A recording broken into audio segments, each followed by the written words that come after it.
আল্লাহু আকবার। যখনই মসজিদ থেকে আজানটা ভেসে আসে, আল্লাহ মহান, আল্লাহ মহান, আল্লাহর চাইতে বড় কেউ নাই। যখন বলা হয় হাইয়া আলাস সালাহ, হাইয়া আলাল ফালাহ, সালাতের দিকে আসো, কল্যাণের দিকে আসো, মঙ্গলের দিকে আসো, তখন যুবক অজু করে নিজেকে তৈরি করে মসজিদের দিকে নিয়ে যায়। ও যুবক, তোমাকে বলছি, আল্লাহর নবী বলছেন, আল্লাহ তাআলা কিয়ামতের মুসিবতের মাঠে যখন পৃথিবী দুদু মরুভূমি হয়ে যাবে, পৃথিবীতে কোনো ছায়া থাকবে না, পৃথিবীতে কোনো কিছুই থাকবে না, সব সমান হয়ে যাবে, সেই দিন রব্বুল আলামিন 7 শ্রেণীর যুবকের, 7 শ্রেণীর লোকের উপরে আরশের ছায়া দিবেন। ওর ভিতরে একটা যুবক হচ্ছে যে যুবক নিজেকে প্রস্তুতি করে নেয় আল্লাহর ডাকে সবসময়, কখন মসজিদ থেকে আজান হবে, কখন মসজিদে যাব, কখন মসজিদ থেকে আজান হবে, কখন মসজিদে যাব। মুআল্লাক ফিল মাসাজিদ, অন্তরটা মসজিদের সাথে ঝুলন্ত রাখে আর কানটাকে সব সময় অ্যালার্ট রাখে, কখন মসজিদ থেকে বলা হবে হাইয়া আলাস সালাহ, কল্যাণের দিকে আসো, সালাতের দিকে আসো, ওই শব্দ শুনে চলে যাবে। এই যুবক কিয়ামতের মুসিবতের মাঠটা যখন কায়েম হবে, কোনো ছায়া থাকবে না, কোনো মায়া থাকবে না, কোনো সহযোগী থাকবে না, সেই দিন ওই যুবককে আল্লাহ আরশের ছায়া দিয়া আল্লাহ তাকে আবান্বিত করে নেবেন। সুবহানাল্লাহ। আমরা আরশের ছায়া পেতে চাই। এখন প্রশ্ন হচ্ছে যে যুবকদেরকে বললেন, আমরা যারা বৃদ্ধ মানুষ, তা করে আল্লাহ কিছু করতো না? তারপর কাল তো পার হয়ে গেছে, এখন থেকে আপনারা যুবক সাজার চেষ্টা করেন। কাল পার হয়ে গেছে, তাতে কি হয়েছে? এখন থেকে যুবক থাকার চেষ্টা করেন। কারণ হচ্ছে মানুষের অন্তরটা যদি যুবক থাকে, মানে যৌবনের সাহস থাকে, তাহলে বৃদ্ধ বয়সে অনেক বড় কাজ করা যায়, যেটা বর্তমান যুবকরা করতে পারবে না। কারণ বর্তমান যুবক অধিকাংশ হারবালের সাথে আকৃষ্ট।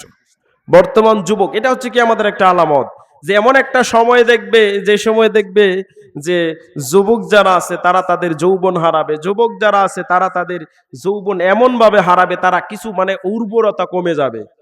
তখন যুবকরা আর পৃথিবীতে যে মানুষ আননের সিস্টেম, সেটা তাদের ভিতরে কমে যাবে। এমন একটা সময়, সেই সময়টাই এই সময়। লক্ষ্য করে দেখেন, আজ থেকে নিয়ে 5 বছর পূর্বে আপনি একটা বাচ্চাকে ডেকে যখন বলতেন বাবা এদিকে আসো, বাসা থেকে একটা ঝক নিয়ে আসো, তখন দৌড়ে চলে যেত। আর এখন যখন আপনি বলবেন আপনার মুখের উপরে না করে দেবো, কথা বলেন, ঠিক আছে না? তার মানে হচ্ছে কিয়ামতের এটাও একটা আলামত। পৃথিবীতে এমন একটা সময় দেখবে যখন মানুষ কাউকে কখনো মূল্যায়ন করবে না। বৃদ্ধরা ইয়াতাতাওয়ালুনা ফিল বুনিয়ান ফিল বারসুস, বৃদ্ধ মানুষকে দেখবে এবং একেবারে নগণ্য, ছোট্ট, একেবারে গরিব, হতদরিদ্র মানুষকে দেখবে তারা ধনী হয়ে যাচ্ছে। যখন দেখবে এরকম পৃথিবীতে তাতাওয়ালুনা ফিল বুনিয়ান, অনেক বড় বড় অট্টালিকা তৈরি করা হবে, তখনই ভাববে পৃথিবী শেষ হয়ে যাচ্ছে। সেদিন থেকে পৃথিবী শেষ। একজন সাহাবী আল্লাহর নবীকে জিজ্ঞাসা করলেন, মাতা আইয়ানা মুরসাহা, আল্লাহ নবী বলেন তো কিয়ামত কত দূরে? তখন আল্লাহর নবী রেগে গেলেন, বলছো কি কিয়ামত কত দূরে? মানে তোমার কি আমল আছে, কি আমল তুমি করেছো যে কিয়ামত কত দূরে এই চিন্তা চেতনা করতেছে? আল্লাহর নবী রেগে বিবন্ন হয়ে গেলেন। রাগার কারণ আছে। তা আমাদের ভিতরে অনেক মানুষ আছে, তারা বেশি বেশি বেশি বেশি শুধু প্রশ্ন করতেই থাকে, করতেই থাকি, প্রশ্নের ভিতরেই থাকি, প্রশ্ন সবসময় করতেই থাকি। আজকের পর থেকে আমলের নিয়তে আমরা চেষ্টা করব, যেটাই জানার ইচ্ছা করব সেটাই মানার চেষ্টা করবো। ইনশাল্লাহ পারবো না?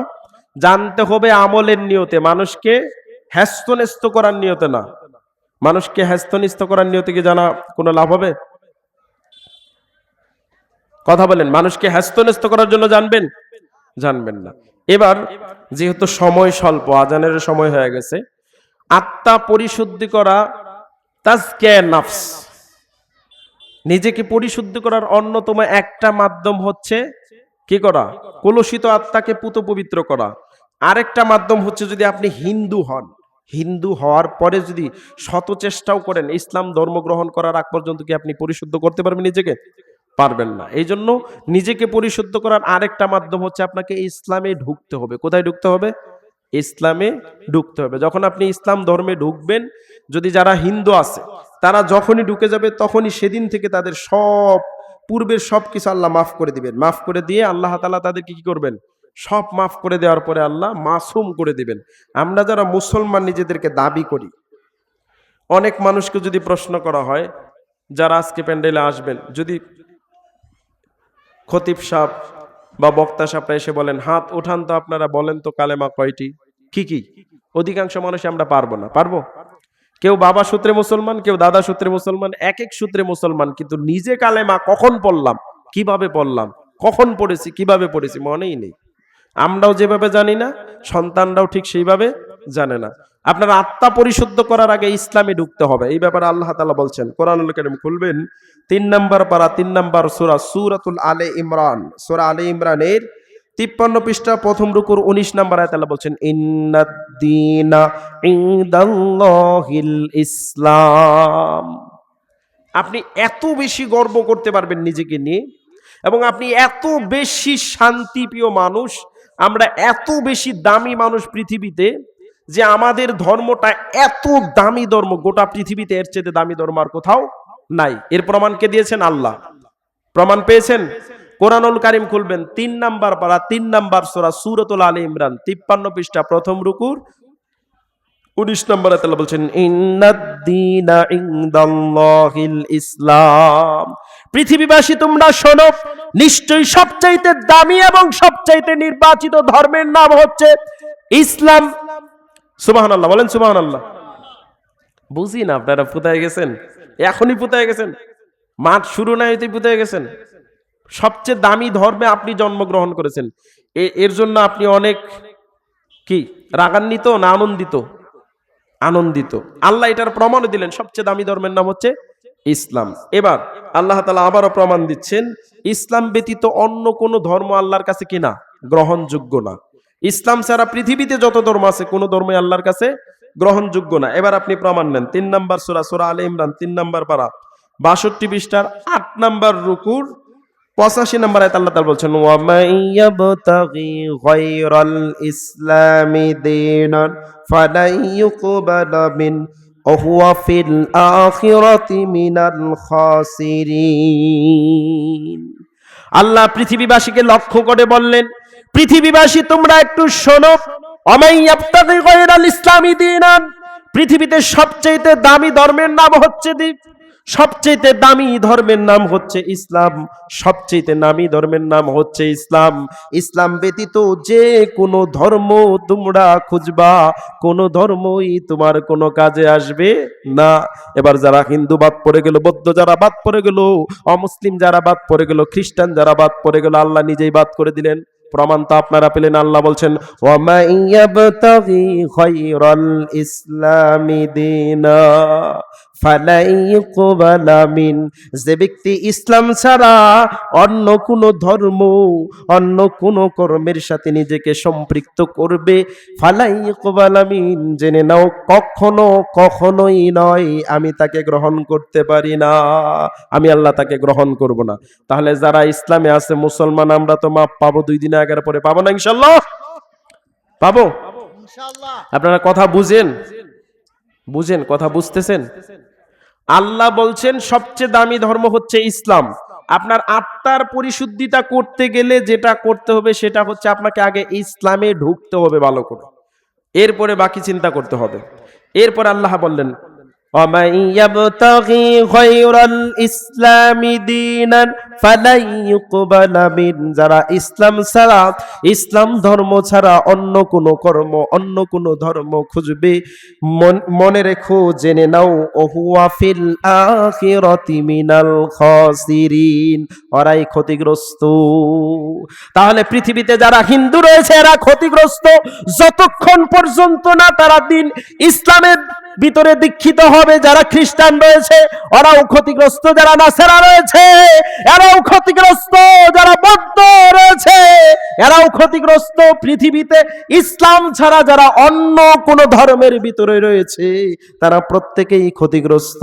আমার ভাই এবং বন্ধুগণ, এই জন্য বলছি, এত সুন্দর একটা শান্তির ধর্ম, এত সুন্দর একটা শান্তির ধর্মের ভিতরে আল্লাহ প্রেরণ করেছেন, আল্লাহ পাঠিয়েছেন, আমরা সৌভাগ্যবান। আলহামদুলিল্লাহ। আবারও বলি আলহামদুলিল্লাহ, আবারও বলি আলহামদুলিল্লাহ। যেহেতু মুসলমান হয়েছি, মুসলমান হওয়ার পরে মুসলিম ধর্মে জন্মগ্রহণ করতে পেরেছি, তাহলে আশা করতে পারি আল্লাহ আমাদেরকে মাফ করে দিবেন, মাফ করবেন, বিশ্বাস করি না ইনশাল্লাহ।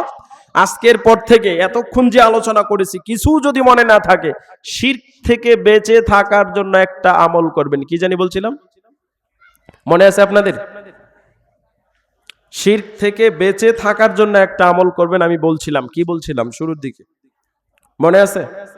ওয়াজ ঢুকতেছে না, এত অল্প সময়ে ভুলে গেলে হবে?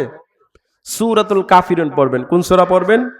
সূরাতুল কাফিরুন। অধিকাংশ সময় সূরাতুল কাফিরুন পড়বেন। সম্মানিত সুধীবৃন্দু, ইসলাম যে শ্রেষ্ঠ ধর্ম, ইসলাম যে সবচেয়ে উৎকৃষ্ট ধর্ম, এটা বৌদ্ধরা বলেছেন, হিন্দুরা বলেছেন, খ্রিস্টানরা বলেছেন, নাসারারা বলেছেন। পৃথিবীতে ইসলাম ব্যতীত, ইসলামে তো আছেই, কোরআনে আছে, হাদিসে আছে, সবকিছুতে আছে, বাইবেলে আছে, বেতে আছে, গীতাতে আছে, সবকিছুতে আছে। ইসলাম শ্রেষ্ঠ ধর্ম, আপনাকে মেনেই নিতে হবে।